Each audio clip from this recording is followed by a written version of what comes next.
بنتكلم عن كل دي حاجه اسمها كوليكشنز.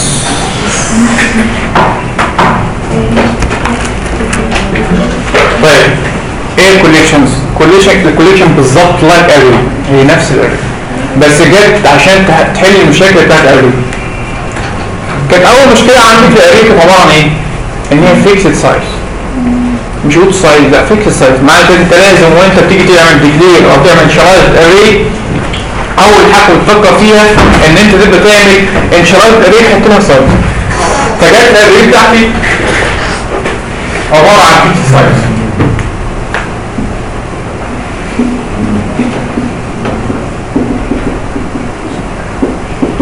فيكسد سايز بمعنى ان انا احط لها سايز ديفينيت، سايز محدد.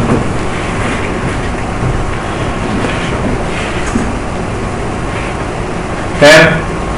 وكنت ما اقدرش بقى ان ايه ولا اعمل ريموف ولا اعمل اد، هو بس سناك كومبايل كنت بحط الحاجات بتاعتي وخلاص. يعني تيجي حاول تعمل ريموف، حد يعرف يعمل ريموف؟ بعد كده يعرف يعمل ريموف. ريموف ايه؟ ايتم جوه حطيت 5 عايز تشيل يعني انت عملت الصوص بتاعك كام؟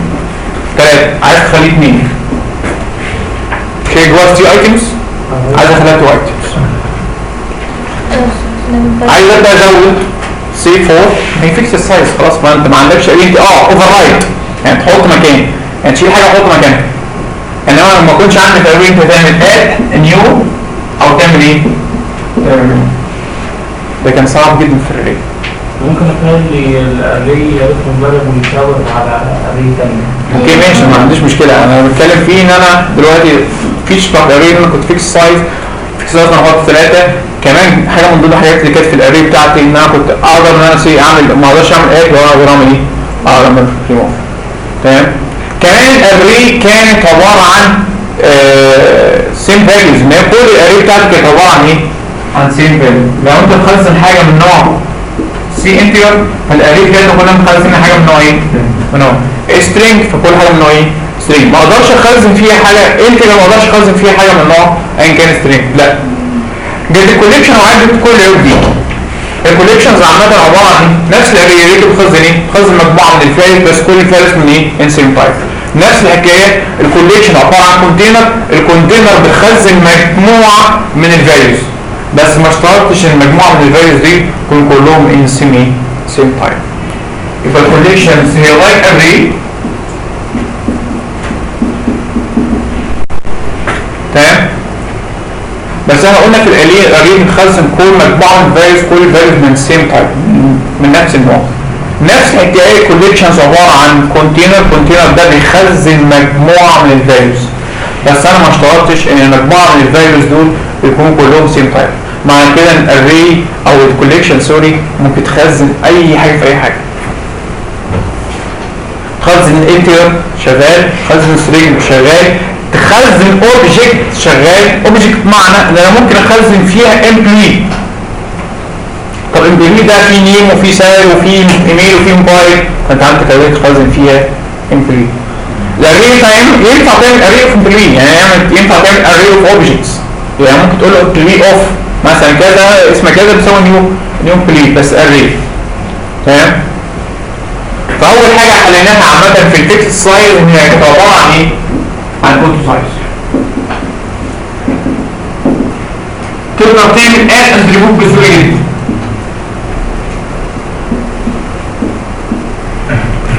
تقدر اد نيو، تقدر تريموف اكزيستنج داتا. طيب هل هي مش شرط سيم فاليوز؟ لا، انا ممكن اخزن الاري بتاعتي ديفرنت فاليوز.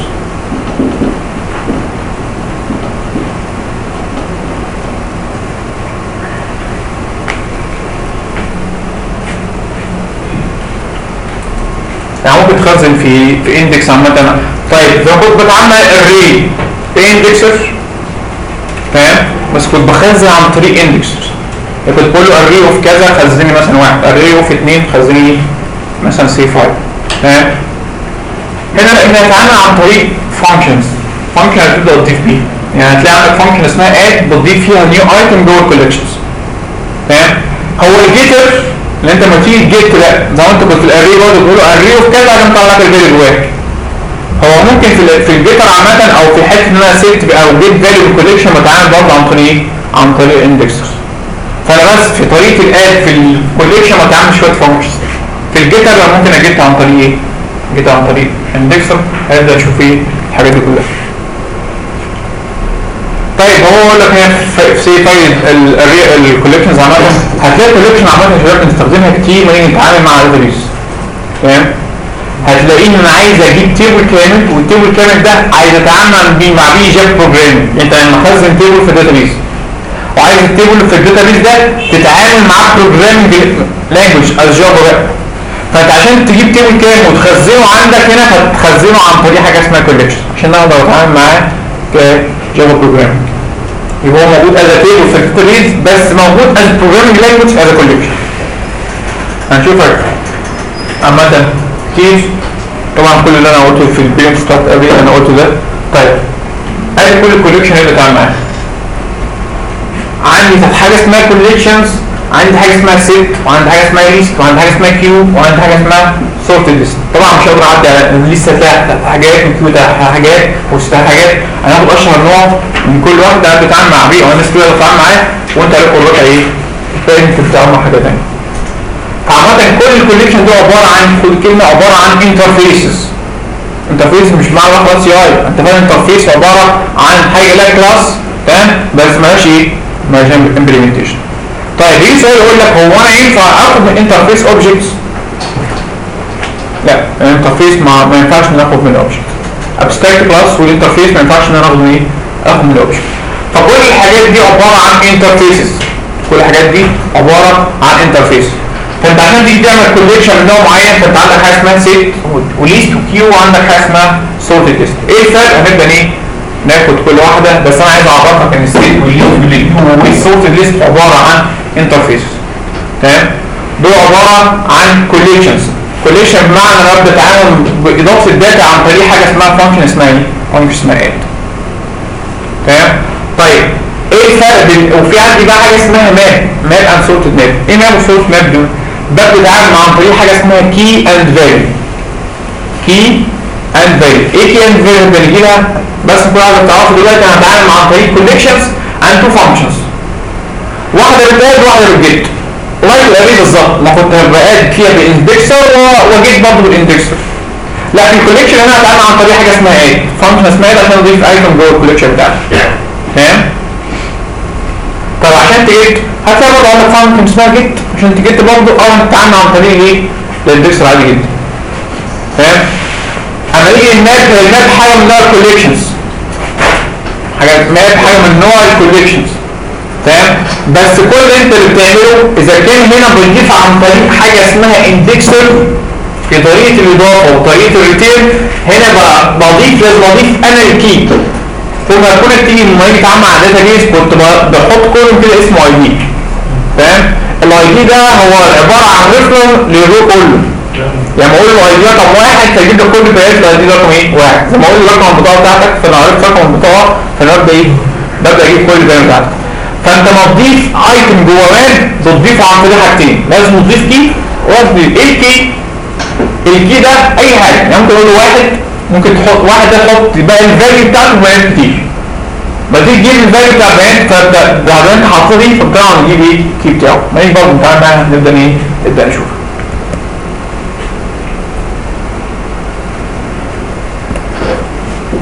طيب يمكن دي اشهر عامه الفانكشنز عامه نبدا نشوفها غير بقى غير الاد وريموف. يعني انا عندي حاجه اسمها اس امتي. تمام؟ اس امتي دي عشان تتاكد بس ان الاري بتاعتك فاضيه ولا مش فاضيه. تمام؟ طيب كونتين دي بترجع برضه ايه؟ بولينج. يعني انا عايز اعمل سيرش او عايز اسيرش عن حاجه معينه، انا دخلت في الكوليكشن بتاعتي احمد ابراهيم اي حاجه اي داتا جوه وعايز اشوف الكوليكشن دي بتحتوي على حاجه معينه ولا لا. عايز فاليو. فانت عندك فانكشن اسمها ايه؟ فانكشن اسمها كونتين. تمام؟ طيب ريموف يبقى كونتين بس لو انت قلت له الاسم هتقول لك هو موجود ولا مش موجود. يعني تقول لي موجود ولا مش موجود، ده موجود تقول له ترو، ولا مش موجود تقول له ايه؟ تقول له فولس. طب عندك فانكشن اسمها ريموف عشان تبدا ايه؟ تشيل ايتم جوه الكوليكشن بتاعتك. عندك حاجه اسمها انترفيس او عندك حاجه اسمها ايتريتور ده لايك فور ايتش. خدنا فور ايتش فين؟ في الاري، بس ليها كونسبت معين في الكتاب. احنا اتفقنا نيجي نتعامل مع الاري بتعامل معاه عن طريق فور، صح؟ يعني كنت بكابي، كنت بصمم، كنت بجيب ماكس، كنت بجيب اي حاجه على الاري كنت بتعامل عن طريق فور. تمام؟ هنا في الكوليكشن دي مختلفه شويه. ممكن تتعامل عن طريق فور، او ممكن تتعامل عن طريق فور ايتش، او ممكن تتعامل بحاجه ثالثه او طريقه ثالثه، حاجه اسمها ايتريتور ده لايك فور ايتش. وهنبدا نتعامل مع بعض. عندي حاجه اسمها كونتينز اور. كونتينز اور ان انا بديها كوليكشن اوف داتا زي كونتين بالظبط، لكن انا بديها ايه؟ كوليكشن. عايز اسيرش عن مجموعه من البيانات. هنا كنت بسيرش عن فاليو واحده، هنا لا، كونتين اور بسيرش عن مجموعه من ايه؟ مجموعه من الفاليوز. اد اول انا عندي برضه اد بضيف وان فاليو، اد اول بضيف كوليكشن. انا ممكن اضيف كوليكشن جوه كوليكشن. ريموف اول ريموف مجموعه معينه من الكوليكشنز. كلير تمسح كله. تمام؟ تو اري لو انا عايز احول الكوليكشن بتاعتي الموجود عندي ايه؟ اري. تعالى ناخد اول مثال في حياتنا عشان الناس كلها عمل ايه؟ تفتح بقها يعني، والشيطان الحمد لله ايه؟ واخد باله مننا شويه.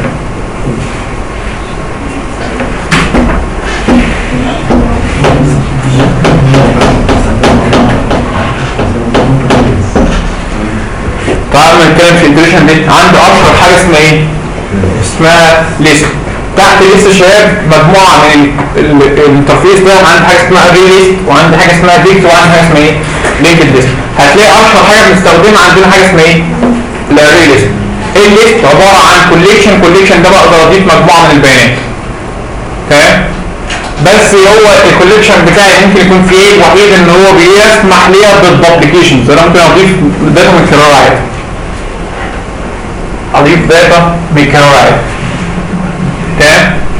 طبعا هنتكلم في اشهر واحد اللي موجود عندي او الناس معظم الناس بتستخدمه حاجه اسمها ايه؟ اري ليست. تمام؟ انا التايم عندي مش هيساعدني انا اتكلم في الناس كلها. تمام؟ فانا هبدا اتكلم عن اي حاجه اسمها اري ليست. تمام؟ كل عامه اي حاجه تقع كلمه ليست. تمام؟ اي حاجه ليست تسمح بعمليه الدوبليكيشنز. يعني الدوبليكيشن ان انا ممكن اضيف مجموعه من الفاليوز زي بعض. ممكن اضيف مثلا احمد اكتر من مره. تمام؟ ده الفرق دي كلها عامه. الليست تعالى نبدا ناخد اول ليست كوليكشن نضيف فيها مجموعه من البيانات. يعني تعالى لو قعدنا كده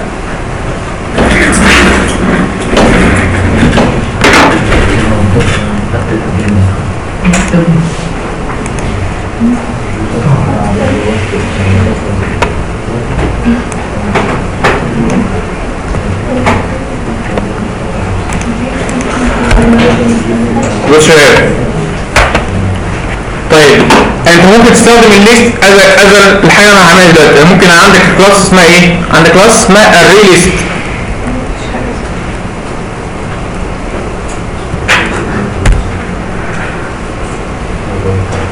عندي كلاس اسمها array list. تمام؟ دي عباره عن كلاس ممكن اخد منها اوبجكت عادي. ممكن اقول له ايه؟ my list بتساوي new array list.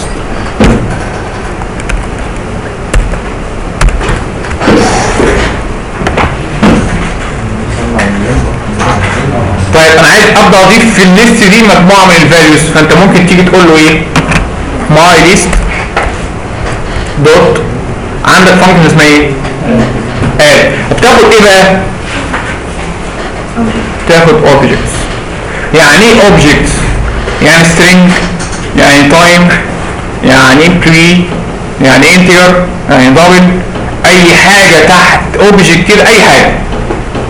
فاوبجكت معناها ان انت تقدر تضيف اي حاجه ان كان string، double، float، integer، time، حاجه من empty. فالدنيا عندي مفتوحه. تمام؟ فانا جيت قلت له اد كده. تعالى قلت له قول له واحد. تمام؟ بس تعالى اقول له تاني كده my list دوت اد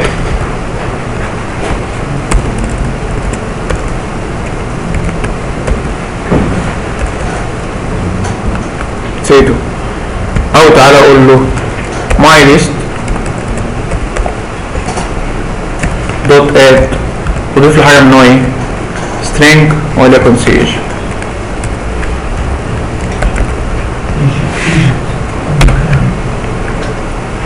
كده في الاري في الليست الواحد ضفت فيه حاجه من نوع انتجر وحاجه من نوع ايه؟ حاجه من نوع سترينج. ده انت كمان ممكن تيجي تقول له ماي ليست ممكن اعرف اوبجكت من كلاس واقوله دوت اد باشمهندس هي ايه unbalanced Five. right with collection؟ ايه؟ unbalanced read right with collection. انا مش شايف والله الاكسبشن عندك، يعني مش عارف ايه بالانس. ايه؟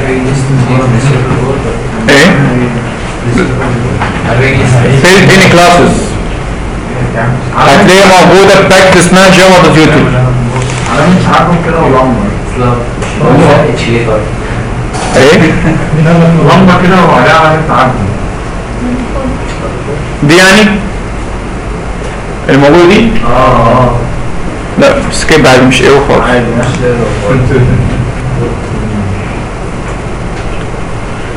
فانا ممكن في الاري ليست الواحد اضيف فيها ايه؟ فيها اكتر من فاليوز. سي ضفت فيها انتجرز وضفت فيها سترينج وضفت فيها ايا كان طابق. انا عايز استخدم الداتا اللي جوه دي. ثواني زمان بقى انت عندك لابيت شباب انت تضيف حاجه من اوبجكت برضه عادي. يعني ممكن اقول له لو انا معرف كلاس اسمها بري كنت ممكن اضيف فيها برضه من اوبجكت اقول له عندي اوبجكت ان انا اضيف اكتر من ايه؟ اكتر من حاجه. طيب انا عايز ابدا ان انا استخدم الداتا اللي جوه عندي دي. بتعامل عن طريق حاجه اسمها اندكسرز. نفس ما كنت بتعامل يعني ممكن تيجي تقول له كده اوت تمام. ممكن تقول له ماي ليست دوت جيت. انا جيت باخد منها حاجه اسمها ايه؟ اندكس. ممكن تعالى تقول انا عايز اجيب ايه؟ اندكس رقم 2 يعني 0 1 2 المفروض بقى ايه؟ ايجيبت. لو جيت قلت له كده ستارت حاجه طبعا ايه؟ طبعا ايجيبت. فانت هي عباره عن اري بس اوتو سايز. ما حددتش سايز للكوليكشنز. بضيف عادي جدا بقى اضيف زي ما انا عايز اضيف. فاهم؟ مش ارقام الاري برضه. التو دي الاندكس ايه؟ التو دي الاندكس فين؟ 2 دي اندكس 2 دي اندكس. كده ما حددناش برضه الاسامي بتاعت الاري يعني. قصدك هي الدنيا عادي فانكشن اسمها اد. مجرد ما انت بتضيف اول واحده فهو خد عندي ايه؟ عندي صفر. انا هعمل كده برضه.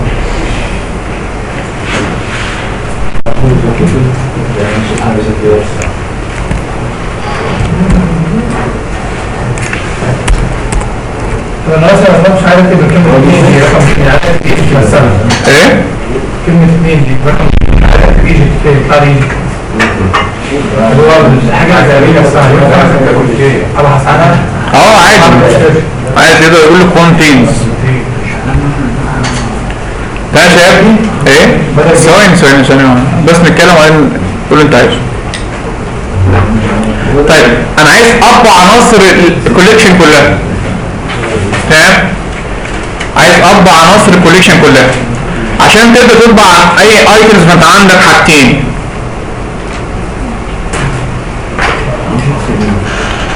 عندك حاجه اسمها iterations. iteration بمعنى ايه؟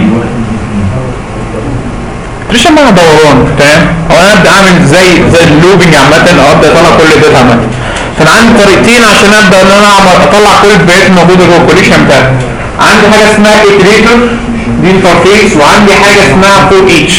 for each يمكن اتكلمنا فيها. تمام؟ فهنبدا for each وبعد كده ندخل ايه؟ على الانترفيس اسمه iterator.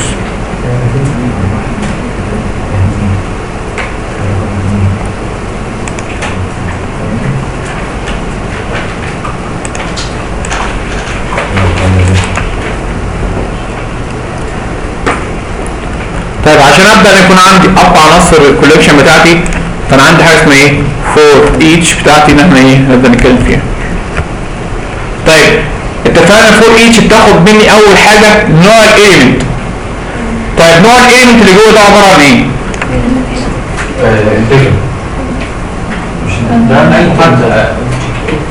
مش قلنا اوبجكت؟ وعرفت انا ازاي؟ هل رحت عند بتاع الفول قلت له نوع الاوبجكت ايه او نوع الداتا ايه؟ لا اهو قال لك اد في حاجه من نوع ايه؟ من نوع اوبجكت. فاهم؟ فانا قلت له فور او اوبجكت لكل اوبجكت وليكن هاخد منه عباره عن كلاس تاخد من اوبجكتس في ان كوليكشن بتاعتك اسمها ايه؟ اسمها ماي ليست. عايز تعمل ايه؟ تقول عايز اعمل عمليه طباعه او اس اوت، فاهم؟ قول عايز اطبع الاوبجكت اللي جوه ماي ليست. معنى ان كل اوبجكت جوه ماي ليست عايز تعمل ايه؟ تقول عايز اطبع ايه؟ الاوبجكت ده. ايه الاوبجكت ده؟ هي الفاليوز اللي شايلها مين؟ شايلها ماي ليست او الاري ليست بتاعتي. هيطلعهم كلهم يعني؟ اه. فلو جيت عملت رن كده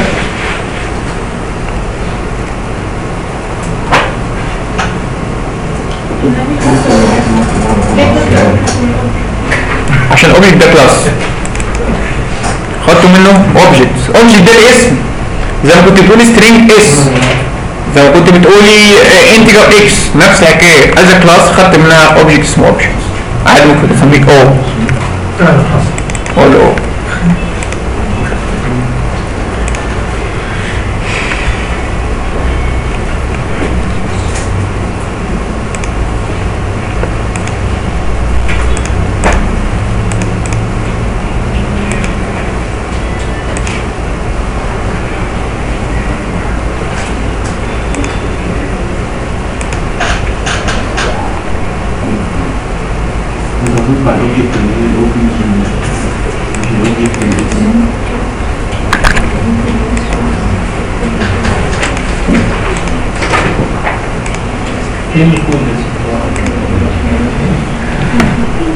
شباب طبعا اصل اللي هو الكولكشن بتاعتي 1 تو ايجيبت فود ايه؟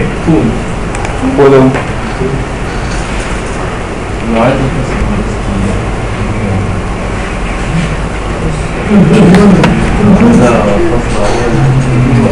هذا سؤال.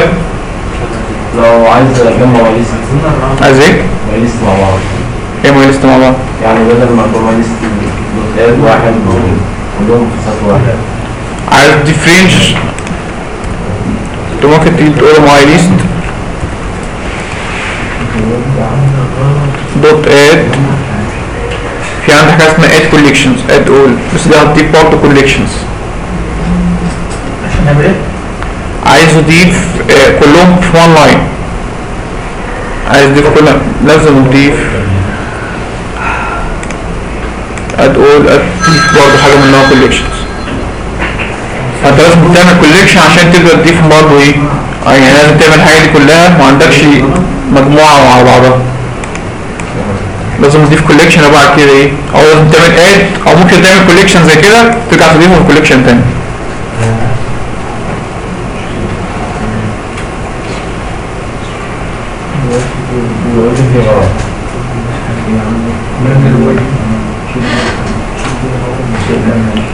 طيب يا شباب،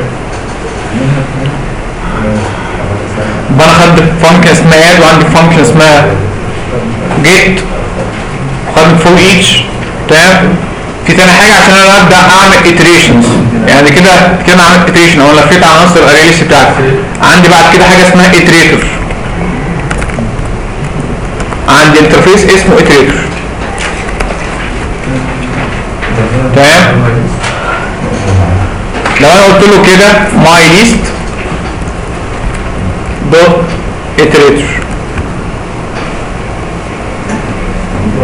ايه اتريتور ده؟ اتريتور ده هو عباره عن انترفيس عملت له انشلايز عن طريق ماي ليست دوت اتريتور. بمعنى كده اتريتور ده زي بالظبط فور ايتش، بس فيها مجموعه فانكشناليتي زياده غير فور ايتش. فور ايتش دي ما فيهاش اي فانكشنز، تمام. فقلت له ماي ليست دوت اتريتور، استقبلتها في انترفيس اسمه اتريتور. انا كده عملت انشلايز للانترفيس عشان انا ما اقدرش اخد اوبجكت من انترفيس، بس انا عملت له انشلايز. لما انت كنت بتعمل انشلايز للاري ليست قلت له ماي ليست اسمها نيو اري ليست، دي اسمها انشلايز او ديكلير.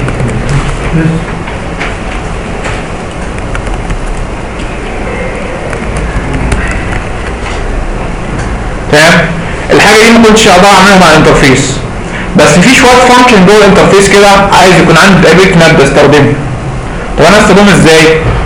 فانا عشان استخدمه لازم استخدم الانترفيس ده، فالانترفيس بتاعي اسمه اتريتور، بس انا مش هقدر استخدم منه اوبجكتس. طب بس انا عشان اعمل له انشلايز لايك انشلايزيشن اوف ماي اري ليست فانا هبدا بس اقول له الليست بتاعتي دوت ايه؟ دوت اتريتور. كده هيكون عندي الابيلتي ان استخدم فانكشنات اللي جوه الانترفيس. ازاي؟ يعني انا ممكن اقول دلوقتي اف اي تي ده هو التيتور ده عنده فانكشن اسمها هاز نيكست. يعني ايه هاز نيكست؟ هاز نيكست طول ما جواها اليمنت، يعني بيلف على الاليمنت اللي جوه، طول ما في اليمنت جوه تمام هتبدا تعمل اللي جوه ايه؟ الاتي. عايز تعمل ايه؟ قلت له وايل برضه ان الاي تي ده برضه منه برجع بقول هاز نيكست. عايز تعمل ايه؟ هقول له say my list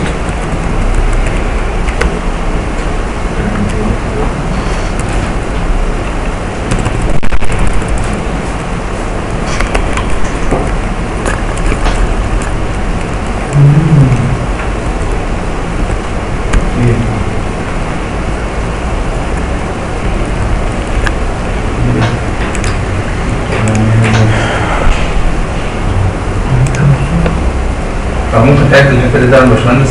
حاضر.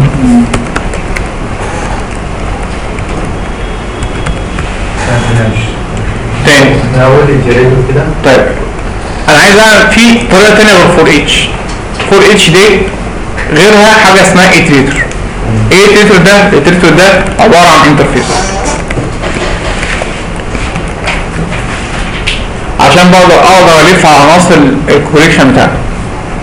فعشان اقدر الف على عناصر الكوليكشن بتاعتي فنستخدم حاجه جديده اسمها اتريتور. بس انا اتفقنا عشان استخدم اي حاجه في الدنيا باخد منها اوبجكتس، مش هقدر اخد من الاري بتاع او الانترفيس بتاع اوبجكت. تمام؟ بس انا الانترفيس بتاعي له شويه فانكشنز انا عايز يكون عندي الابيلتي ان استخدم الفانكشنز دي. طبعا كده عشان استخدم الانترفيس ده فلازم يكون عندنا اخد منه اديكلير كاوبجكت. فاديكلير كاوبجكت ازاي؟ فممكن اجي اقول له اتريتور اي تي، خدت منه عادي اوبجكت كده، بس مش هاجي اقول له بقى نيو اتريتور لان ما ينفعش اقول له نيو، ما ينفعش اقول له كلمه نيو. بس انا عشان يكون عندي الابيلتي بعد كده استخدم كلمه اي تي كده، فقلت له مين بقى اللي عايز الف عليها؟ فعايز اسمها ماي ليست. طب ماي ليست دي جواها ايه؟ جواها فانكشن اسمها اتريتور. احنا ليه مش ايه؟ هو انترفيس ما اقدرش اخد من ككومبايلر الانترفيس مش هسمعها ان اخد انترفيس نيو، مش هسمعها ان انا اقول له نيو اوبجكت منه او ما كنت بعمل كلاس عادي. الكلاس اقدر اخد منها اوبجكت اما الانترفيس لا. فاهم؟ ده از سنتكس. فاهم؟ فقلت له اتريتور كده اكني خدت اوبجكت من انترفيس بس عملت له انشالايز. الاتريتور ده بقى هو نفس الاتريتور بتاع مين؟ ماينس. تمام كده؟ طيب فساعتها دلوقتي اقدر اقول له اف اي تي دوت هاز نيكست يعني ايه؟ طول ما جوه الاتريتور ده او جوه الليست بتاعتي elements جواها عناصر يعني زي 1 2 ايجيبت 5.2. تمام؟ عايز تعمل ايه؟ اتفقنا عشان اطبع اي حاجه في الدنيا فلازم اعمل لوب، فقلت له وايل اي تي برضه طبعا في نيكست فهتعمل ايه؟ قلت له اي تي دوت نيكست. اي تي دوت نيكست يعني ايه؟ هات العنصر على الدور، يعني السي هو هيبدا من كام؟ من زيرو. طب زيرو في اي واحد فيخزنها بحاجه منه ايه؟ اوبجكت. هاز نيكست عندها دي في اثنين فيخزنها في اوبجكت. عندها حاجه ثانيه تمام في ايجيبت. عندها حاجه ثانيه لغايه ما نوصل مين؟ فالنيكست دي بتقرا الاليمنتس اللي موجوده جوه مين؟ جوه ماي ليست لغايه فين؟ لغايه ما اخلص كل ماي ليست في ايه؟ في الاري بتاعت اف. فانا ساعتها كنت عندي الابيلتي ان انا اقول له ايه؟ اس اوت اطبع مين؟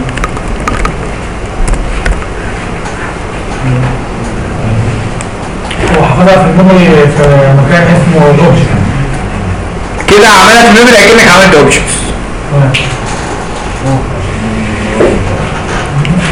فساعتها لو جيت عملت ران برضه طبعا ايه؟ طبعا. طب ايه الميزه في الاتريتور عن الفور اتش؟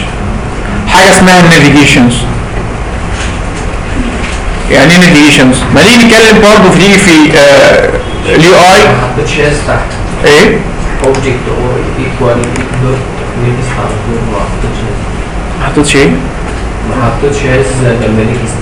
فين؟ هنا؟ لا هنا عايز اقرا عناصر، هنا كان بيتشيك، انما هنا عايز اقرا العناصر بقى جوه ماي ليست. انا عندي حاجه اسمها ايه؟ عندي حاجه اسمها نيكست. كده انت عملت اوبجكت دي اوبجكت دي فين ده؟ اللي عليها السهل مش بص يا عشان يعني تريح دماغك. انا لو وقفت كده على نيكست دي كده وقلت له كنترول سبيس،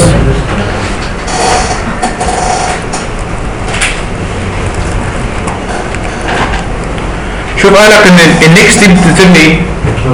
خلاص تعرف الفكره هترجع من نوعين. تحت دماغي يعني انا مش جينيوس يعني. انا عارف بس بترجع ايه، فاستخدمت في حاجه من اوبشن. طب ايه اللي بترجعه ده؟ هي عباره عن عناصر الايه؟ الريليست بتاعتي. طول ما هي بترجع ايلمنت في اوبجكت فممكن ايه؟ ممكن اعمل له عمليه ايه؟ عمليه طباعه.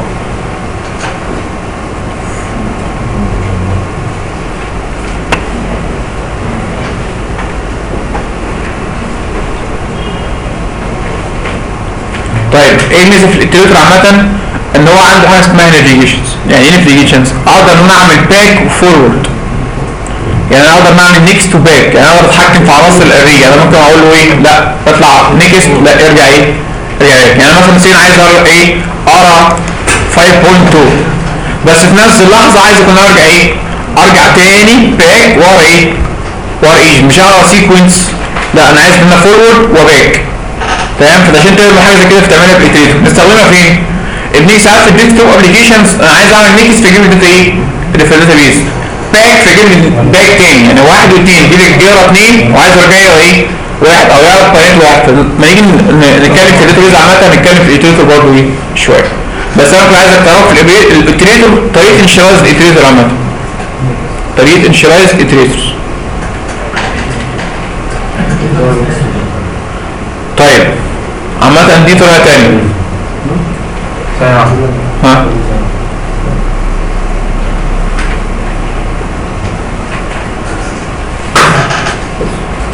هذا المصر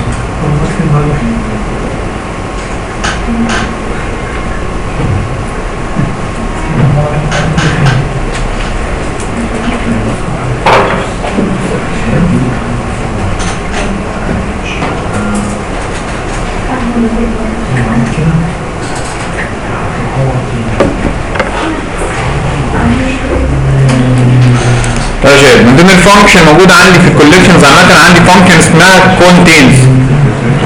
ايه كونتينز دي؟ كونتينز دي بتتشيك ان الاليمنت او العنصر موجود جوه في الكوليكشن ولا لا. بمعنى لو انا جيت قلت له كده اف ماي ليست دوت كونتينز. كونتينز دي بتاخد ايه؟ بتاخد منه حاجة من هو اوبجكتس. لو جيت قلت له كده دوت كونتينز هتلاقي برضه بتاخد ايه؟ اوبجكت. تمام؟ هيقول لك حتى لو انت مش عارف كونتين تعمل ايه ممكن تقول ديسكريبشنز. هيقول لك determine true if this list contains 5 element. بترجع لك true لو انت اديتها element معين فهترجع لك true لو هو موجود. تمام؟ فانا لو جيت قلت له كده contain Egypt. فانا قلت له contain Egypt قول لي مثلا is out مثلا this element او element exists.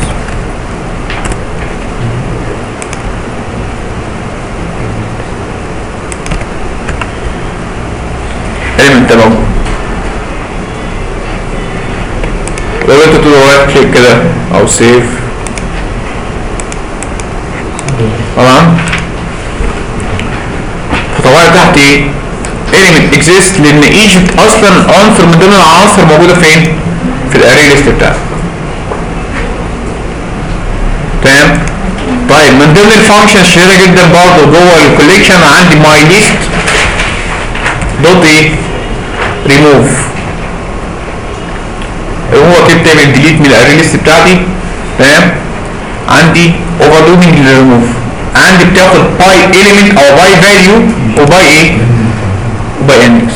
يعني عندك الابيليتي انت تديله فاليوز من ضمن الفاليوز انت مخزنها في ماي ليست 1 2 5 او انت تريموف باي ايه؟ باي اندكس اللي هو 0 1 2 3. فانت لو جيت هنا كده فوق قلت له مثلا انا عايز مثلا اهو ماي ليست دوت ريموف، هقول له مثلا عايز ريموف مثلا ايجيبت. فلما تيجي تريموف ايجيبت المفروض بس يطبع الحاجات اللي فيها ايه؟ اللي فيها ارقام. فلو جينا كده عملنا ران فطبع لي 1 to ايه؟ 5.2. ها؟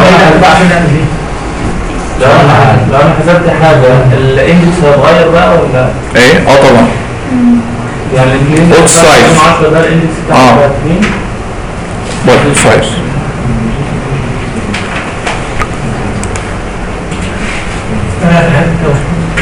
انا عايز اعمل ريموف لعنصر من عناصر الكوليكشن بتاعتي. فاكر دي بس. بس جيت قبل الايتريتور بتاعي رجع بس اعمل ايه؟ ماي ليست تو ريموف ايه؟ ايجيبت. تمام؟ طيب او عندي الابيلتي ان انا ريموف باي اندكس، ان انا اجي اقول ماي ليست دوت ريموف. لو انت مش عايز تريموف باي فاليو ممكن تقول له ايه؟ ريموف نمبر 2 او اندكس نمبر 2 وتعالى اقول له ستارت او ران برضه ايه؟ تطبع لي 12.52. طب هو كده الفرق ازاي بين الاندكس والانبوت اللي هو نمبر؟ ايه انبوت وايه نمبر؟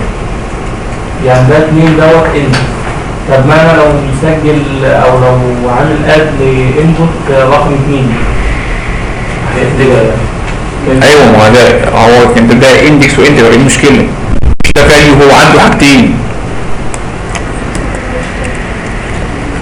عنده كان فاليو وكان عنده كاندكس.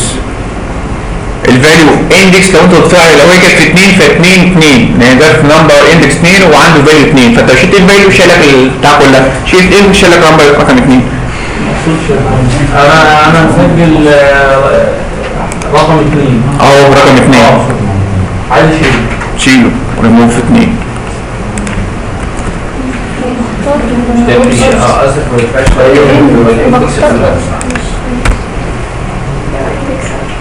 مش انت اخترت الاوفرلودنج الاولاني؟ يعني على حسب الميثود المعينه طبعا زي ما احنا عملنا في الاوفرلودنج حسب الميثود اللي اخترتها فهو كده عمل لي الفاليو بتاعي. يعني انا لما اختار الميثود اللي معمول عندها اوبجكت او يبقى انا عايز يبقى انا عايز الحاجه ريموف باي فاليو. انا عندي اتفاق اوفرلودنج بيديني اكتر من ايه؟ اكتر من اوبشنز. انا مش عارفه الانبوت عايزه اطبع او اشيل ايجنت، مش عارفه ايه؟ لو مش عارف اندكس بتاع ايلمنت معين يا شباب، فانت ممكن تيجي تقول له ماي ليست دوت اندكس اوف. اندكس اوف تاخد برضك منه ايه؟ اوبجكتس. قول انا عايز اوبجكت مع فاليو، فممكن اقول انا عايز اعرف اندكس بتاع ايجنت. انا مش عارف الاندكس بتاع ايلمنت معين فانا عايز اعرف الاندكس بتاعه، فانا بقول اندكس اوف دي بتجيب لي الاندكس بتاعه. سواء انا عملت حاجه معينه مش تبع بعض اصلا.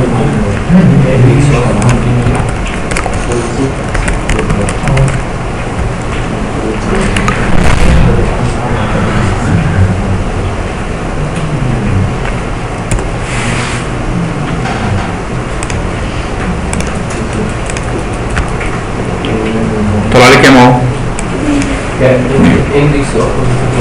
اندكس اوف بيجيب لك الاندكس بتاع الاليمنت اللي جوه الاري ليست. اندكس اوف. لما جينا ناخد اوبجكت او فوق اللي هي اف اي تي عمل لي غلط مصححها اللي هو التصحيح ده طلع جافا لونج دوت اوبجكت. طيب ماشي. او بتساوي اي تي دوت نيجاتيف عادي هما الاثنين واحد. هي اصلا موجوده في جافا دوت لانجوج. ايه؟ في دايما في قوسين واحد فين؟ او ماي ليست دوت وبعدين واحد وبعدين ده الاثنين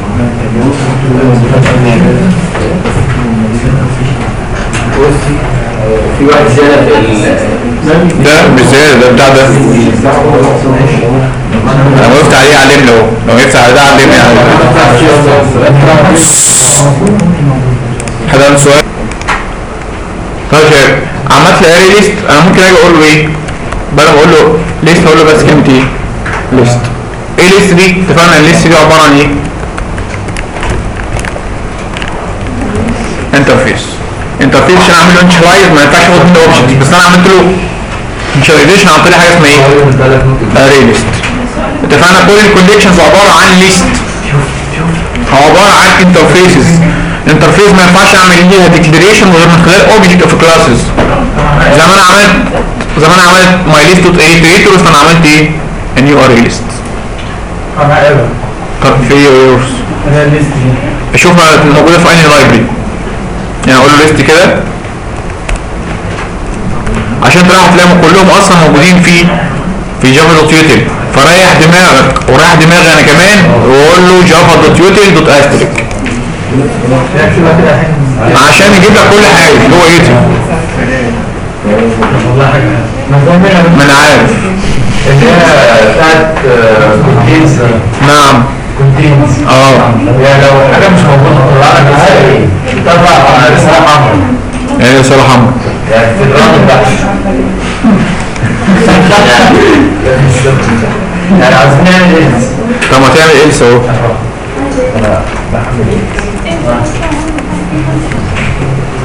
مثلا لو ايجيبت مش موجود، يا عم بلاش ايجيبت، قطر. ما بحبش الدولة دي. انا بحبها يا عم، انا اخواني. ها دوت اد قطر.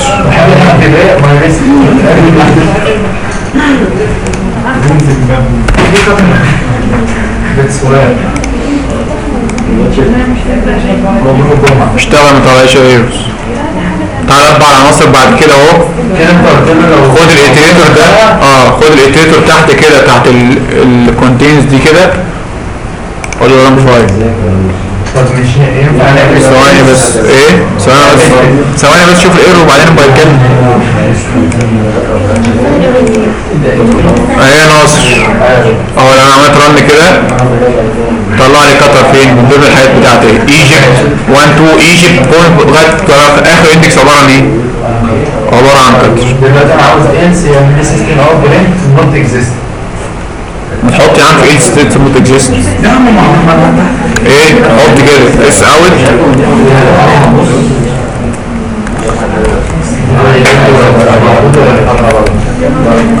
نوت اكزيست. طيب ايه المشكله؟ مش فاهم انا. عندك ما تقولش